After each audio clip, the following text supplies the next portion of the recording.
नमस्कार, आप देख रहे हैं नेक्स्ट 9 न्यूज़। मैं हूं आपके साथ मेघा। हमारे खास प्रोग्राम आमने सामने में आप सभी का स्वागत है। आज के इस प्रोग्राम में हम आपसे महाराष्ट्र में ठाकरे वर्सेस ठाकरे, क्या ठाकरे साथ साथ आएंगे? जो पहले एक दूसरे के खिलाफ थे, क्या अब एक दूसरे से हाथ मिलाएंगे? और अगर मिलाएंगे तो राजनीतिक समीकरण किस तरह से बदलेंगे? जो शिवसेना उद्धव गुट वाली फर्श पर बिखरी पड़ी है, क्या एकजुट हो पाएगी? क्या सिमटेगी? क्या मजबूत होगी? राज ठाकरे उद्धव ठाकरे का साथ देकर उन्हें किन मायनों में मजबूती देंगे? कुछ ऐसे सवाल हैं जिन पर चर्चा करेंगे। महाराष्ट्र में शिंदे फडणवीस की सरकार का भविष्य सुप्रीम कोर्ट तय करेगा, जो फैसला 22 अगस्त को सुनाएगा। तो कई तरह के सवाल हैं और इस खास प्रोग्राम में हमारे साथ शाहजेब, हमारे सहयोगी जुड़ गए हैं। शाहजेब, बहुत बहुत स्वागत है आपका।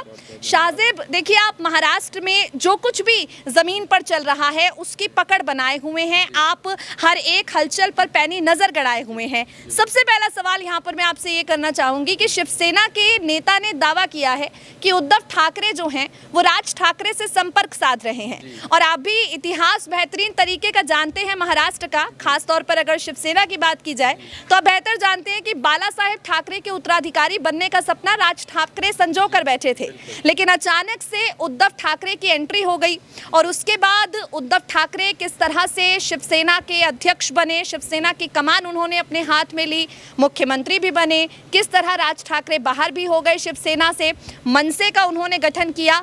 आज इस मुश्किल घड़ी में उद्धव ठाकरे को राज ठाकरे की ही याद भला क्यों आ रही है?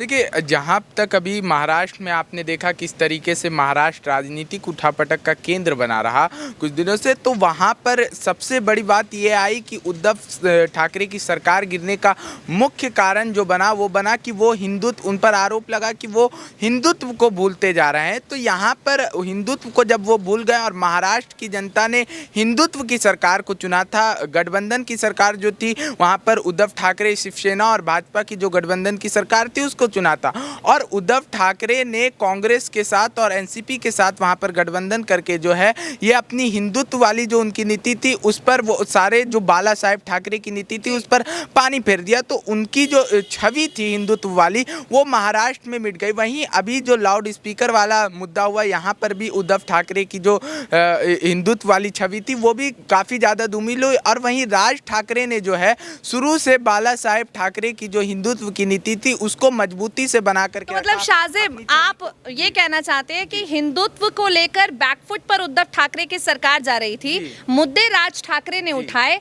सवाल उद्धव ठाकरे पर उठे, यानी जिसने जख्म दिया है उसी से मरहम उद्धव ठाकरे लगवाना चाहते हैं? देखिए, क्योंकि पुराने संबंध रहे हैं, 2006 में इस्तीफा दिया और बाला साहेब ठाकरे को क्योंकि काफी अपना सर्वप्रेम मानते थे राज ठाकरे, तो इस वजह से उद्धव ठाकरे उनसे उम्मीद लगाए हुए हैं। और क्योंकि देखिए, अब जो उनकी छवि जो गई है उसको वापस लाने के लिए राज ठाकरे से साझा करना बहुत ज़्यादा जरूरी है, क्योंकि अभी देखिए, क्योंकि अपने हिंदुत्व की जो छवि जा चुकी है, तो अब ये देखिए अपने बेटे आदित्य ठाकरे जो हमेशा जो पूर्व मंत्री जब रहे थे तब भी वो नॉर्मल फॉर्मल ड्रेस में देखे जाते थे, अब वो तिलक लगा करके महाराष्ट्र में बागी नेताओं के क्षेत्र में घूम रहे हैं। तो ये साफ दर्शा रहा है कि जो शिवसेना की जो डूबती हुई नाव है जिसमें पहले से ही काफ़ी ज़्यादा छेद हैं उसको आदित्य ठाकरे अकेले संभालने में विफल साबित हो रहे हैं, जिसके लिए जो है वहां पर मनसे प्रमुख राज ठाकरे से उद्धव ठाकरे फिलहाल शायद इसलिए क्योंकि महाराष्ट्र में हिंदुत्व का फिलहाल सबसे बड़ा चेहरा राज ठाकरे ही नजर आ रहे हैं। जी बिल्कुल, अभी हिंदुत्व का अगर सबसे बड़ा चेहरा है तो वहां महाराष्ट्र में राज ठाकरे नजर आ रहे हैं उद्धव ठाकरे को,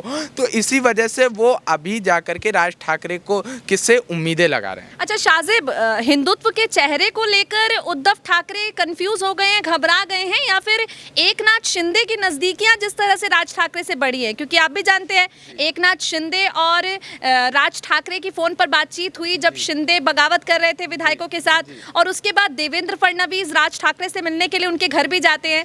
तो ऐसा तो नहीं है कि उद्धव ठाकरे डर रहे हैं कि अगर वो पीछे रह गए और बीजेपी ने बाजी मार ली तो कहीं राज ठाकरे हाथ से ना निकल जाएं, इसीलिए अचानक से उन्हें भाई की याद आ गई है? देखिए, बीजेपी पार्टी का इतिहास रहा है कि जिस भी पार्टी के साथ जुड़ती है उस पार्टी के नेता की जो छवि को आप देख सकते हैं, बिहार के सारे परिक्रम को देखेंगे तो नीतीश कुमार ने जो उन पे आरोप लगाया और जदयू ने आरोप लगाया कि पार्टी को धूमिल करने का काम करते हैं। तो इस बात को, क्योंकि राज ठाकरे की राजनीति में अच्छी खासी पकड़ है और राज ठाकरे इस बात को जानते हैं कि अगर हम भाजपा के साथ जाते हैं तो मेरा वहां पर इस्तेमाल हो जाएगा। और जहां तक रहे, लेकिन तैयार है राज ठाकरे जाने के लिए तैयार हैं। अमित ठाकरे ने पहले ही कहा था कि अगर गृह मंत्रालय देने के लिए तैयार होते हैं तो हम बीजेपी के साथ मिलने के लिए तैयार है। ऐसा नहीं है कि राज ठाकरे को डर है अपनी पार्टी। वहां पर लालच भी तो है, वहां पर लालच भी है। गृह मंत्रालय एक बड़ा मंत्रालय, एक पावरफुल मंत्रालय है गृह मंत्रालय, वो उनके हाथ में आ जाता है तो फिर एक वो सेफ साइड हो जाते हैं। लेकिन अगर कोई मंत्रालय, प्रमुख मंत्रालय उनके हाथ में नहीं रहता,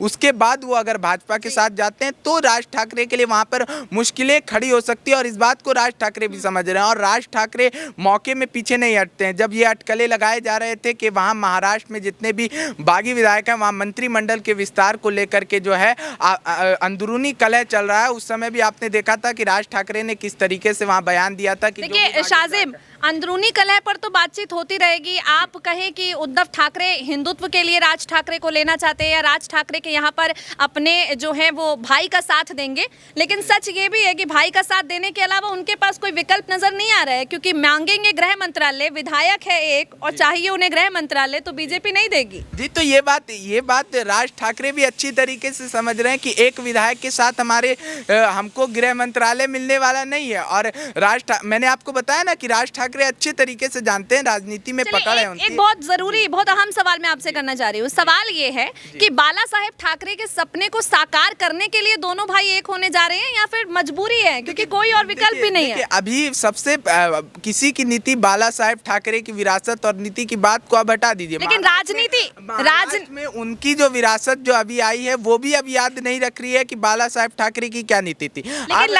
लड़ाई आज भी, सीधी जो बात है, सत्ता साधने के लिए आज भी बाला साहेब ठाकरे के सिद्धांत का प्रयोग किया जा रहा है और सारी चीजें जो है वो सत्ता साधने के लिए की जा रही। चाहे आप राज ठाकरे की बात कीजिए या फिर आप उद्धव ठाकरे की बात कीजिए या फिर एकनाथ शिंदे की बात कीजिए, बाला साहेब ठाकरे की राजनीति सिर्फ महाराष्ट्र की जनता के सेंटीमेंट के साथ खिलवाड़ करने के लिए इस्तेमाल किया। मजबूरी, आप देखिए तमाम, आप बिल्कुल बेहतरीन तरीके से बता रहे हैं कि इस्तेमाल बाला साहेब ठाकरे का हो रहा है। एक मजबूरी मैं आपसे जानना चाहूंगी, जो दो भाई 2006 में बिछड़े थे आज एक होने के लिए तैयार है। जी देखिए, क्योंकि अब जो है विरासत छीनती जा रही है उद्धव ठाकरे के हाथ से। एक तरीके से देखिए, एकनाथ शिंदे ने अभी जो मामला कोर्ट में चल रहा है 24 अगस्त में जिसमें सुनवाई होगी, तो पार्टी जो बाला साहेब की विरासती पार्टी थी वो कहीं परिवार के हाथ से ना चली जाए, इस चीज को लेकर के भी कहीं ना कहीं राज ठाकरे चिंतित है। ये इस वजह से ये भी मजबूरी है कि अभी उन दोनों को साथ में आना मुनासिब लग रहा। और उद्धव ठाकरे, देखिए राज ठाकरे अगर आ भी जाते हैं उद्धव ठाकरे के साथ,